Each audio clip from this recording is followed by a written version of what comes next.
బంధువులందరికీ వందనాలు. గత 1985 నుండి ముదిరాజవాణి మన ఇంటింటి వాణిగా మీకందరికీ తెలుసు, సుపరిచితం. ప్రస్తుత పరిస్థితుల్లో మారుతున్నటువంటి కాలానుగుణంగా నేటి అవసర రీత్యా ముదిరాజవాణి టీవీ ఛానల్గా మీ ముందుకు వస్తుంది. దీన్ని ఆదరిస్తారని చెప్పి ఆశిస్తున్నాను. నేడు ఒక చిన్న మనవితో మన ముదిరాజవాణి మీ ముందుకు వస్తుంది.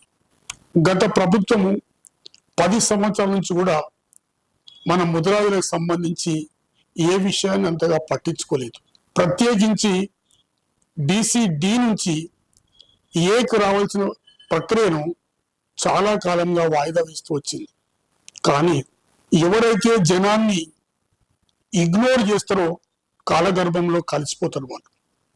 అదే ప్రకారంగా ముదిరాజులు ఐక్యమై ముదిరాజుల సమస్యలు తీర్స్తామన్నటువంటి ప్రభుత్వానికి అనుకూలంగా ఓటేసి ఎవరు ఊహించని రీతిలో ఈ ప్రభుత్వాన్ని అధికారానికి తేవడం లోపల ముదిరాజులు సఫలీకృతమైనారు.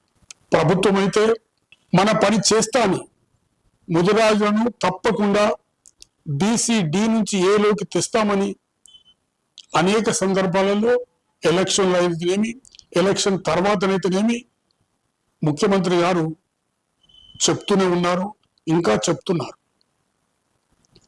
అయితే వారి మాటల్ని మనం ఎట్లా సహకారంలోకి తీసుకోవాలి అనే విషయంలో మన ముదిరాజు సంఘాలు సమాలోచన చేయాల్సిన అవసరం ఉంది.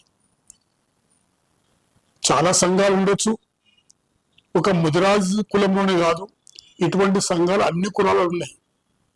ఈవెన్ ముస్లింలో కూడా అనేక రకాల వాళ్ళ మత సంఘాలు, కుల సంఘాలు ఉన్నాయి, లేనిది ఎక్కడ లేదు. కాకపోతే సమస్య వచ్చినప్పుడు అందరూ కలిసి మాట్లాడుకొని ప్రభుత్వానికి ఏ రకమైనటువంటి సామూహిక విజ్ఞప్తి చేస్తాము అనే విషయంలోనే కొంత మనలో విజ్ఞత లోపించినట్టుగా నేను భావిస్తున్నాను.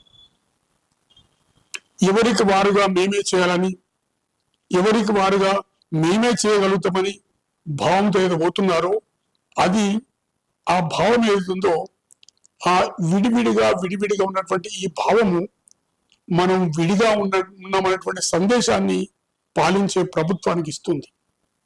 అట్లా కాకుండా అధికారంలో ఉన్నా అధికారం లేకున్నా కాంగ్రెస్ పార్టీలో కానీ, నేడు అధికారంలో ఉన్నటువంటి కాంగ్రెస్ పార్టీలో కానీ, అధికారంలో లేనటువంటి BRS పార్టీలో కానీ, తర్వాత కేంద్రంలో అధికారం ఉన్నటువంటి BJP పార్టీలో కానీ మన వాళ్ళు అన్ని స్థాయిలో ఉన్నారు.